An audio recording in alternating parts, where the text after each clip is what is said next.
I'm Mark Callahan, Mr. Saltwater Tank, coming to you on behalf of SaltwaterAquarium.com. A couple weeks ago, I made a show about the best things that you can do for your reef in 2026. One of the things I said was to take pictures of your reef, ideally once a month, so you can see the growth of your reef. Well, I practice what I preach, so here's my shot to start off 2026 of my tank. Overall, I'm happy with it. Fish population is good, coral growth is good. As usual, some corals aren't doing as well as others, but the slimers are doing really well. In fact, they're just about being darn weedy. And here's my tank today. Why the hell would I do such a thing? Well, there are a couple of reasons, so let me explain myself. First of all, the green and the purple slimer. These things were getting downright weedy. They were just about to touch the top of the water, and when they do that, they flatten out, which to me is cool for like a day. Then I just don't think they look good. And if you've ever fragged slimers, purple or green slimer for that matter, you know you can't just bonsai trim them. Be like, I'm gonna take off an inch here, a little bit down here, and leave the center part. No, you go to cut here and then it breaks down there, and now all of a sudden you got this big chunk. So I said, you know what? Let me just hack these things and see what I end up with. The corals, they'll grow back. Part of owning a reef is watching it grow. And when the corals get so big, you don't notice the growth as much. When you have a little 1 or 2 inch frag, it's about this big, and then it gets to that big with a couple of branches, you're like, whoa, this thing's really growing.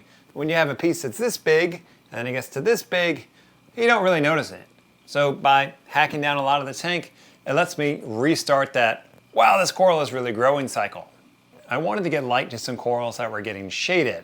They were getting shaded so much that some of them were starting to die. So by removing the coral above them, those corals get light and they can regrow. Now, yes, in time, the corals that once created the shade will grow back and create shade once again, but I've got a good year or so before that happens. So for now, those guys that were getting shade will get some light, they'll grow, and then I'll figure out what I want to do with them before they get covered up by those big slimers again. And lastly, I've got more places for other corals. I've had my eye on some other corals for a while now, but I didn't really have a good place for them. Now that I've hacked things back, I've got more available aquascape to plant corals on. I don't have to worry about things touching for a while, so I've got a lot more options. So that's why I did it. Let's look at how this whole thing went down. Let's start with this digi. Not my favorite coral, but a cool growth pattern, and it doesn't die. Chop, chop, chop, chop, and done. Next up, the pink Cadillac. Nice coral. Love the tabling growth pattern. Yes, that's a pair of channel locks. A little tap, and half of it comes out. Easy. Now the other half. The rest will regrow. Next. And now this red table that was sold to me as a PC rainbow, but my SPS head friends say it's not. Whatever it is, it's gone.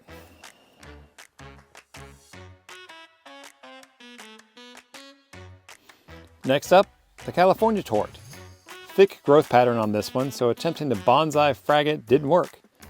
See that? Yeah, I'm moving the whole section of aquascape.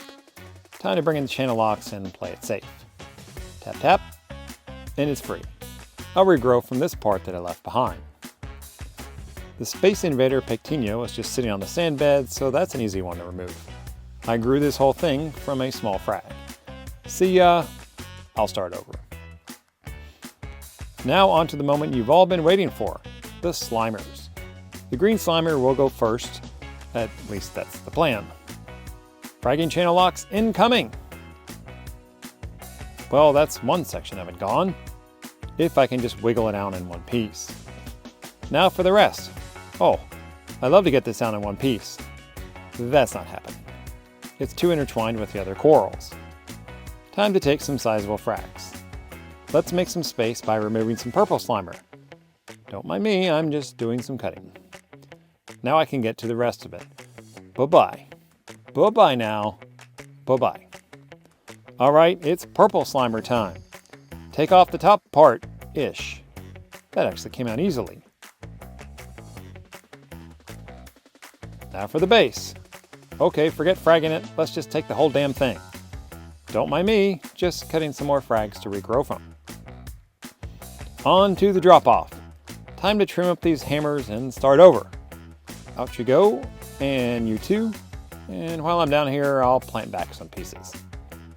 On to the Bill Murray. Go-go fragging channel locks. A little love tap, and half of it's out.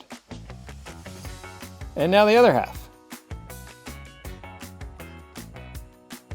Leave the base to regrow from, and on to the next coral, which is one of my favorites.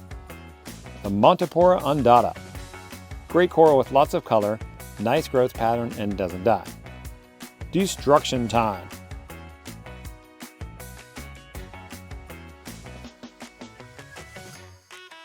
Don't worry, the resulting pieces didn't get thrown away. They went on to be fragged down to grow again in other tanks.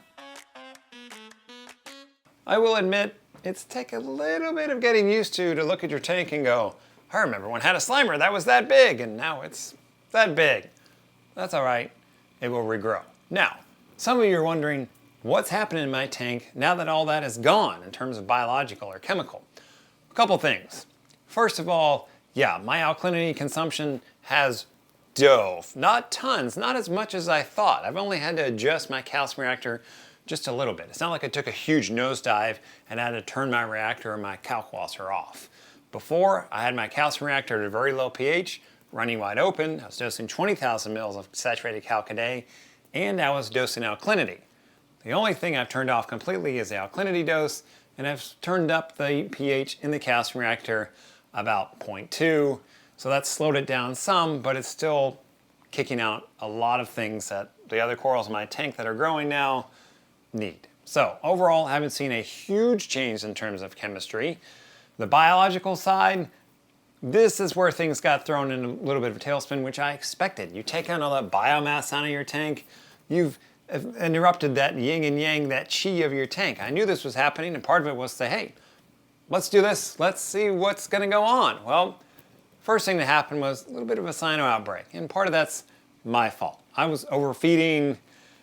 Now all of a sudden the sandbed is getting more light. I'm not surprised that the cyano popped up, especially since I changed kind of the whole biomass of the tank so much. But it'll go away in time. I'm not worried about it, and no, I'm not using any chemicals to treat that cyano. So I'll keep you updated on what's happening in the tank after this whole hacking procedure. I'm patient. This thing will grow back. I look forward to seeing the picture a year from now, what the tank looks like. I'll do a recap show and say, hey, here's how it was. Here's where it is now. What is my thoughts? What have I learned along the year? For now, I gotta buy some coral.